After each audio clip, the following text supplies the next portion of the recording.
The reason we have this show is to talk to you about the way technology companies are using their influence to essentially take up your time and what kind of measures could be used to change the way their products work. So if you think about the major products that you use on a daily basis, how could we modify them to make it a more valuable use of your time and to make sure that anything that wasn't a valuable use of your time is taken out? There's concerns that a lot of people have in this area, and some of those people have taken it upon themselves to look at this from an antitrust perspective, to go and say, well, how do we regulate these companies? How do we break them up? How do we separate it out so that whatever influence they have is now distributed amongst, 20, 30, 50 companies instead of held by, a small handful? I don't think that's a terribly productive angle to take, and I'm going to get into why that is. To start with, though, we're going to look at some testimony from Tristan Harris and some analysis of that testimony in some news videos. My producer sent me a video to go and have a look at, and we're going to dive into it now. He's joining us this morning. Former Google design ethicist Tristan Harris is now CEO and co-founder of the Center for Responsible Technology. Tristan, welcome. Thanks for the time today. We appreciate it. Yeah, thanks for having me. For a hearing that was supposed to be about antitrust, there were a lot of questions about doing business in China, alleged search bias. Did you learn anything? Well, I think what we saw yesterday was a clear recognition that these platforms are the 21st century infrastructure for the world. These are not products that we use. They become fundamentally embedded into our lives. And just like the 20th century was built on the backs of, railroads, roads, cars, the military infrastructure. The 21st century infrastructure of the world is Facebook, Google, Amazon, et cetera. Instead of these Yeah, look, I got to take an issue with this. So if you want to say that the 20th century infrastructure of the world is roads and railroads and everything, sure, that's fine. But then to contrast that with companies rather than technologies is an extra step. So can you really create an equivalence between roads and the internet? Yes, you can. Can you create an equivalence between Ford and Google? Yes, you can. Can you create an equivalence between roads and Google? Now that's a bit more of a stretch. And the reason for that is that it's possible to use other technologies today that supplant many of the functions of these. And sure, Google might be a little bit better or a little bit more convenient, but the reality is there are other search engines that do 99% as good a job 99% of the time. So it's not like there's this crazy kind of lockout system. Also, the patents around cars and make it difficult for other people to compete as manufacturers, and the monopolies around the actual railway lines with the carriage providers and all that kind of thing are much more fierce than that. For with you don't have AT&T telling DuckDuckGo they can't operate a search engine because Google has more search volume or something like that. It doesn't work like that. It might one day, and we might need to step in and address some of those issues, but that's not what's happening right now. So if you want, you could maybe preemptively take some issue there, but in terms of actually addressing the problem, we actually have a problem to a lesser degree than we did with roads and railroads in previous years. Accountable institutions like the Chamber of Commerce, which manages small, medium-sized businesses, or the FDA, which manages what's safe and healthy. We have Apple deciding what's a safe and healthy app that goes in their app store. We have Facebook. This is really placing a very strong level of emphasis and trust on the government institutions here, right? It's saying like FDA is deciding what is safe and healthy. Well, FDA puts forward an opinion on what is safe and healthy, and maybe you agree with that opinion and maybe you don't. Maybe you listen to them very closely and maybe you kind of shrug them off, right? Like there's, they do have some enforcement capability, and so do these other government agencies that Tristan's talking about. But if we look at the App Store, they don't have the ability to shut you down as a company if you don't like their decision about the App Store. Like you're free to go and sell your app on another app store. You're free to put it on another platform. You have other options. The App Store is definitely one of the more lockdown platforms out there. And what may actually turn out to be strangely true is that by creating so many lockdowns on their system, the very tools of innovation that could, solve many of the problems of these companies might actually come last to the Apple products because of the level of lockdown on the Apple products. However, you can still run, your internet through a VPN on Apple, and so you could modify things at that layer. And it is still possible to run some browser filters on Apple. So even if we can't modify everything to the degree we might want, it's still possible to do some things, and we may end up, there's a huge trend of virtualization where a lot of things are being run in the cloud, even games, very high performance things like that. So it could be that a lot of your apps end up running on cloud systems so they can come to your iPhone and you can have full control over what they look like then. So the idea that the App Store is somehow equivalent to the FDA is, I'm not buying that because there's so many ways around it, but there's basically no ways around the FDA. So it doesn't sound like you were impressed by their opening statements about humble beginnings, or even the argument that they're duking it out amongst themselves and with other giants from around the world. Well, I think this was the start of the democracy reasserting itself as having power over these technology companies, because this might be the last moment for us to make these changes. The power of these technology companies, the amount of resources that they have. So, why would it be in the business of Facebook clamping down on a video about, information in relation to the coronavirus? Why do they get to decide what is true and what is not? Surely the actual world we want to live in is where each of us gets access to information, and then we can decide what we think is true and what isn't. Like that's an ideal world, right? Not where someone else, somewhere else that you don't know decides based on a bunch of rules that you haven't seen, or that can be interpreted in various ways, even if you have seen them, what you get to see, right? The perspective that I take the greatest objection to it's being put forward here is that somehow someone else is meant to be out there looking out for your good. They're meant to basically turn you into a child. They're meant to be looking out for your good. And it's terrible that the viral spread of information somehow interferes with the ability of someone to look out for what is best for you. And that just doesn't, make sense in the context of a free and open society, right? It makes sense in the context of a very tightly regulated, controlled society with central top-down administration of everything. But it does not make sense in the context of a society that prides itself on being able to share ideas, and where the best offense to a bad idea is a better idea, and not the deletion of the bad idea, not the censoring of the bad idea. So, are there issues with, let's say, emotionally negative content spiraling out of control on Facebook? There are. And the reason that is an issue is because people respond, 10 times as effectively to emotionally negative content as to emotionally positive content. So if you keep putting things in front of people that are going to offend and upset and inflame them, they're going to become much more intellectually excited about that than they are about things that they're happy about. And that's because the cost of being harmed is very high, whereas the cost of missing out on something good is not quite as comparable in terms of our life and health. So if you keep putting in things in front of me that are things that I think are really dangerous for me, I'm going to be paying a lot of attention to those.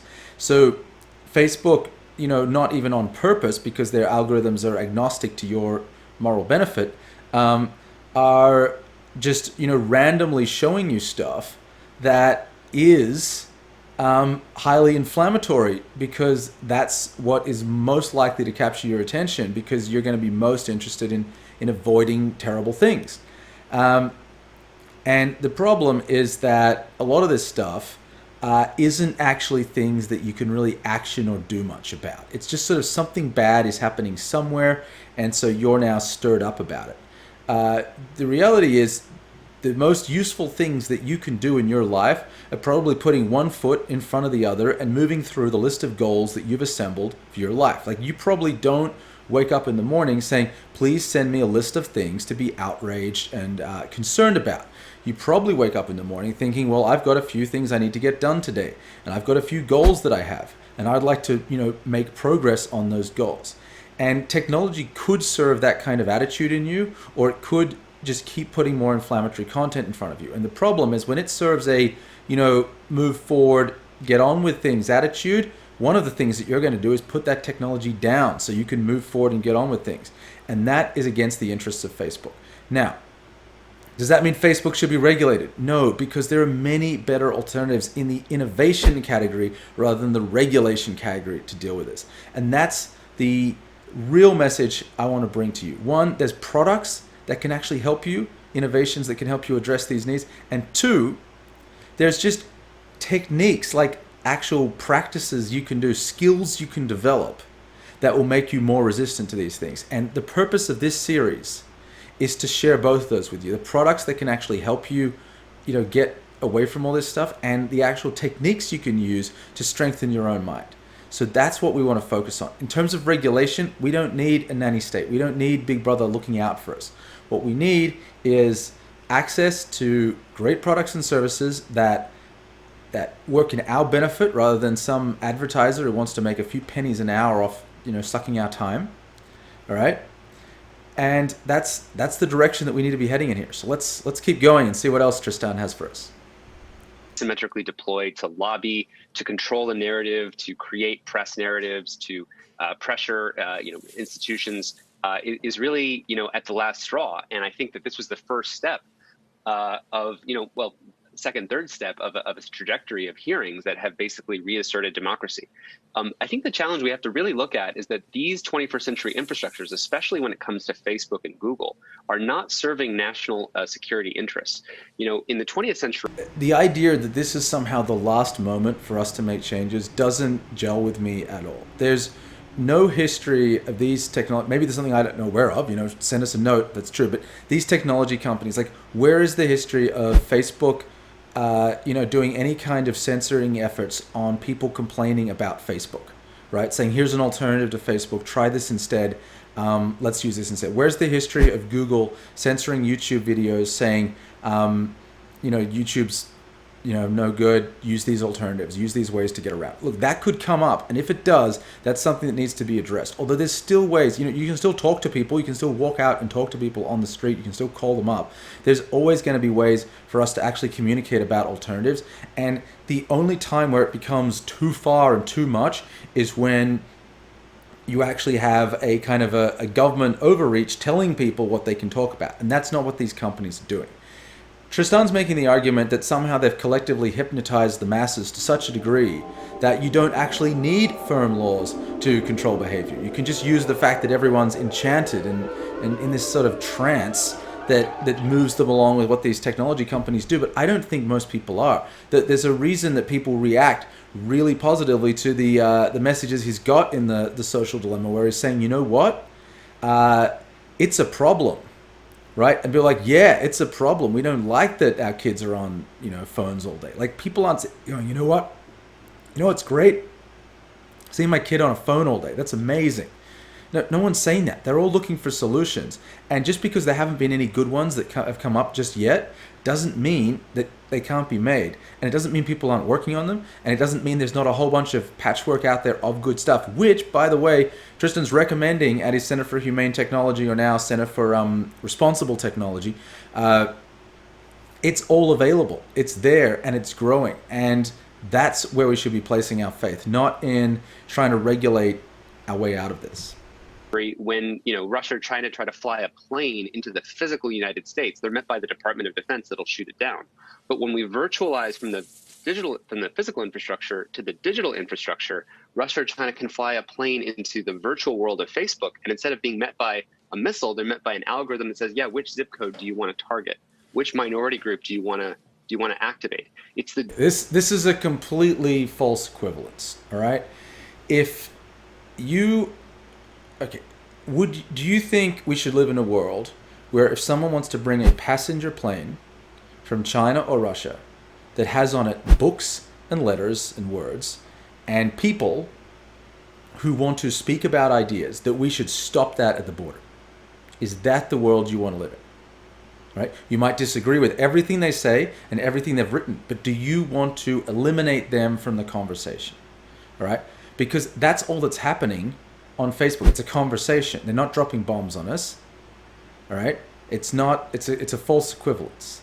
Okay, and this sort of false equivalences to attempt to ratchet up the idea that a state can buy a message that's sent to you is totally bogus. All right. Now, what could be a reasonable path forward here? All right. Maybe, let's look. Regulation's not all terrible. Here's an idea for some regulation. All right. Maybe every advertisement, or even just every piece of content on the internet that's distributed by someone who's not an individual, needs to say where it's coming from. All right. If you see an advertisement, you should know which country, which company has sponsored that advertisement. It shouldn't just be coming out of nowhere.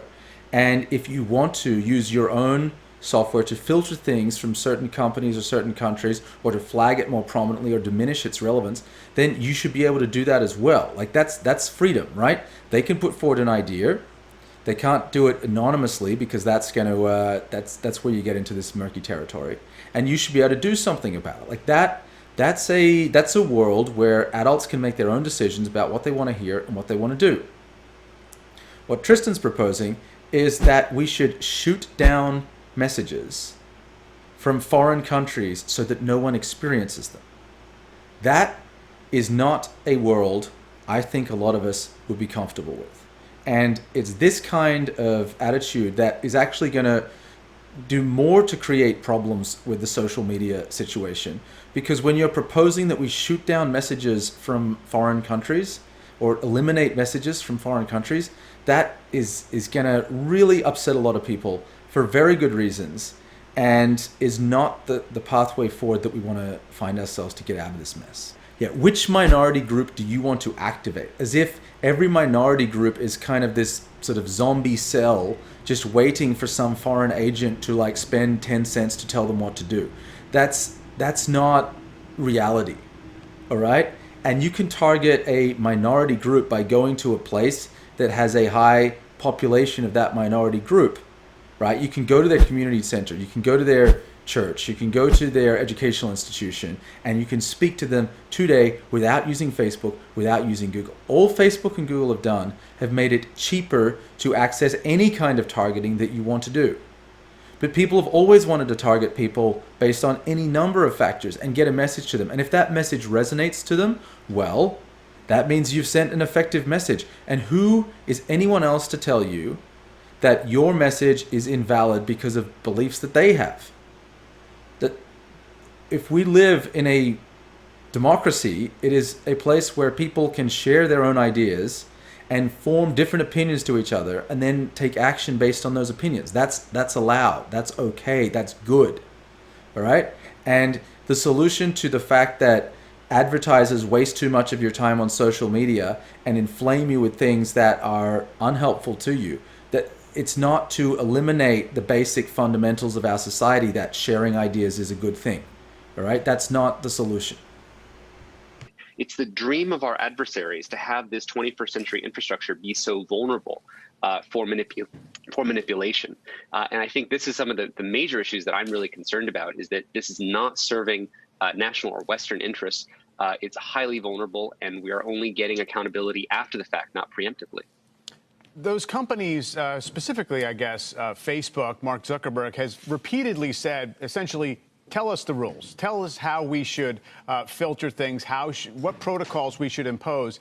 Is that the step you're suggesting here, or what else? Because a lot of the discussion yesterday, as you know, was also about. Of course, Zuckerberg wants rules, and the reason Zuckerberg wants rules is because Silicon Valley is built around a culture of getting around rules. That's what makes it work. Every one of these people who started these companies, and a lot of the engineers at them, think of themselves as hackers, not as people after your bank accounts, as people who figure out ways to wriggle around systems, often systems based on a lot of regulation. Now, if you give Facebook a bunch of rules, they're going to go and create a team to figure out the best way to duck and weave around those rules. There's basically no system of regulation that is going to be effective at preserving any semblance of free speech and free trade and commerce and just the ability to interact with each other at all, that solves these problems. It's not going to happen.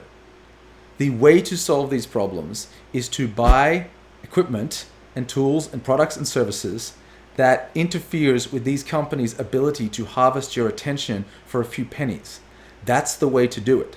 And those tools are available to a degree, being built to other degrees, and entirely possible and vastly preferable to any kind of trying to strangle tiny percentages of what these companies are doing.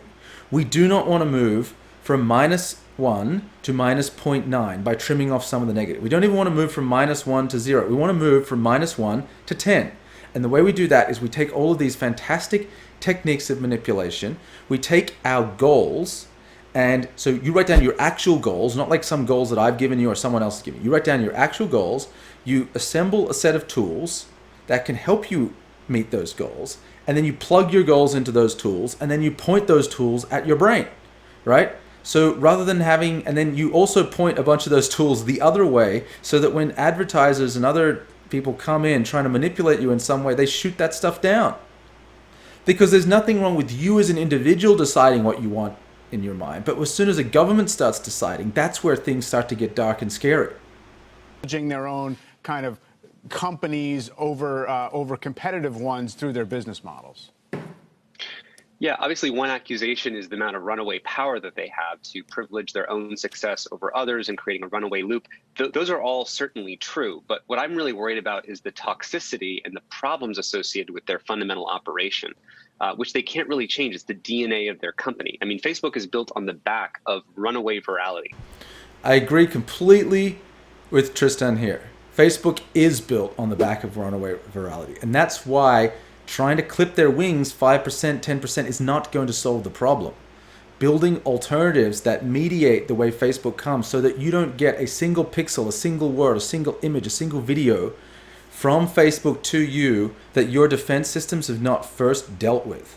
All right? They will check it to see if it is in your best interest and then send it to you. And I want to be really specific. Your defense systems, not some government's defense systems, not someone else's defense systems, but the defense systems that you have set up, that you have configured, that you have chosen how they operate, what they allow through and what they don't allow through.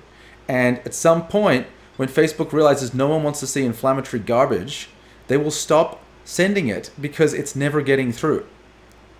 Right? But we don't even have to worry about that point, because from the moment you turn some high quality systems on that actually filter this junk out, you're going to be free from it. And so is everyone else in your life that you share this stuff with. You don't need someone else deciding what you can see. You can go out filtering stuff today that will help a lot and help people who are creating filtering products for tomorrow that will deal with anything that you haven't dealt with. So this is a solvable and partially solved problem.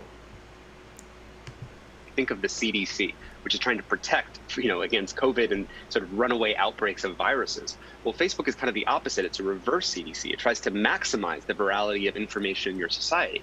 So if I'm in for an adversary, I can basically mass produce outbreaks of misinformation in your society, and Facebook doesn't have all the incentives to stop that from happening. So those are some of the areas where we're really, really concerned. So it sounds like it's going to be hard for them to not mention any of this, not just in tonight's earnings print, but in quarters to come. I wonder how you think they're going to start to layer that in, and if, I know you're not a stock analyst, but whether there might be some implications for earnings growth or revenue growth in the future. Yeah, well, it was interesting. We were involved in advising the Stop Hate for Profit campaign, which was the advertiser boycott. And this Stop Hate for Profit campaign is an exact example of why you need to think very carefully about regulation, because one person's hate is another person's free speech. And I haven't looked through all the examples they've used, and I'm sure there's a lot of things that they want to stop that I wouldn't want to see either, and I wouldn't want being spread around. But who gets to decide who gets to say what? Right? Because this has stopped being about, are these people, are these social media companies, bad for society because kids are getting depressed? And it started to become, these social media companies are bad for society because they're spreading messages I don't agree with. And that is a very dangerous transition, all right? We cannot, say that a organization that is allowing the messages to spread is bad for society because I don't agree with the messages they're spreading. That is not a free and open society. That is a dangerous path to tread down. When it launched, dropped Facebook's stock price by about 8%. But if you notice that, Zuckerberg's response to it was, well, don't worry because the advertisers will be back. They have no other place to go. Where else are they going to advertise? Which actually empowers the argument of antitrust, that they have too much power. There isn't another place to go. If I'm a small, medium-sized business and I want to restart my business after the COVID economy downturn, the best way to do that, I'm sort of giving Facebook talking points, is to reach my customers through Facebook micro-targeting, right? But the problem is that there's no other place to go. And that actually speaks to the amount of power that they have. There has to be other ways for small, medium-sized businesses to be successful than to be given two choices, which is Facebook and Google, to reach their customers. And the fact that they're so harmful and that that's what's inhumane about these platforms is there's no alternative place to go when you see that it's unsafe or toxic for society. The fact that we're given this false choice, you either use something that's toxic for society, toxic for democracy, or we can't use it at all, that's what's inhumane and unsafe about these platforms. This is completely untrue. There are many places you can go to solve the problems that you want to solve on Facebook and Google. There are people who don't use Facebook. There are people who don't even use Google. There are alternative search platforms. There are alternative social platforms. Okay, I get it. They're not as popular. Sure. But the idea they don't exist is false. And even more importantly than that, the idea that you have to buy into the elements that you see as toxic in order to get the benefit is false. Okay, you can filter out the toxic elements without removing the product from your life. And this binary notion that you either have Facebook or no Facebook, or that Facebook's bad because it says things I don't like, and Facebook's only good if it says things I do like this stuff is not true. Okay? Facebook is good if it does anything at all I need, and it's only bad if it prevents me from getting rid of the aspects of it that cause some problem for my life. And right now, Facebook doesn't do any of those things. The only thing that's stopping you doing that is the choice to do it and the fact that people haven't necessarily made all the filtering that you like, but they've made quite a lot of it. And you can use it today, and over time it's going to get better and more sophisticated. And I don't want Tristan, or anyone else for that matter, coming in to regulate what I should and shouldn't see on my newsfeed. Thank you very much. Thanks for taking some time with me to have a look at this video. It's been interesting to see some of the perspectives here, and I hope that you've walked away with a sense that, first of all, it's not a black or white problem. It's not as simple as turning the product on and off. That, secondly, that there are many ways to innovate around the problems we see with social media that don't involve any regulation. And if there is any regulation, that it needs to be used very sparingly, because as regulation moves so slowly and so awkwardly, it is always going to be run around faster by people in the technology industry. So let's be very careful about how we actually use it to make sure that we're not just, chasing a problem from 10 years ago by the time it gets implemented, and it was a complete waste of time in trying to bother with regulation at all. I'm glad that you've taken the time to think about the kinds of things that are influencing your mind and how they might be changed. So if you'd like to continue on this path, please send us a few notes, send us some comments. You can comment and we'll chat with you as well. And I'm really looking forward to hearing what you have to say. And until next time, take control of your own life, take charge.